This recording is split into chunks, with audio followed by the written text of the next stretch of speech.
Minsan, gusto ko na sumuko sa love. Kasi sa panahon ngayon, coconut oil na lang virgin. Tanghali na lang ang tapat. Pilihin na lang ang nagmamahal. Hindi na lang nagpapakilig. Motolite na lang yata ang tumatagal. Emlolier na lang ang mapagkakatiwalaan. Pati hope, hinihit-hit buga na lang. Ang trust naman naging kondom na. At ang pag-ibig, naging pabahay na. At isa pa, you can only find true love in San Marino Tuna. Ano ba yan? Kung patangusan ng ilong ang pag-uusapan,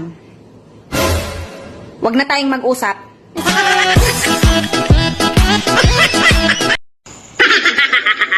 Nagpa-check up ako.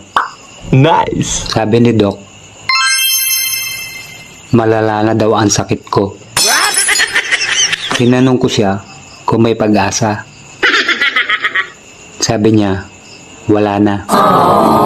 Dahil meron na siyang iba. Ayaw, di ba?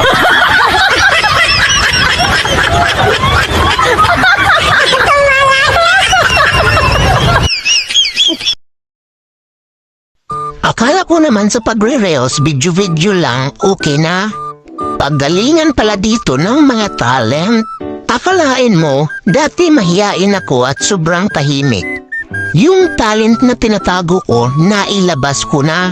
Simula noong nagre-reels ako, ay, sinasabi ko sa inyo, ang kapal na ng mukha ko.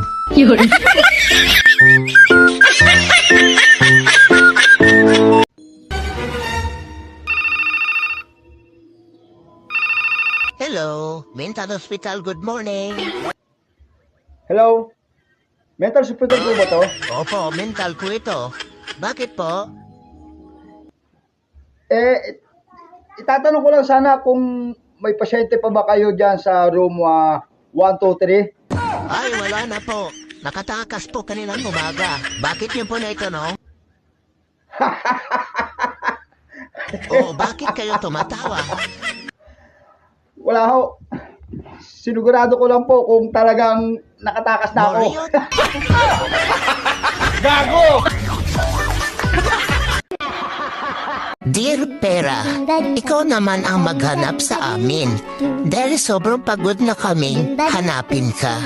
Nagmamahal, walang pera.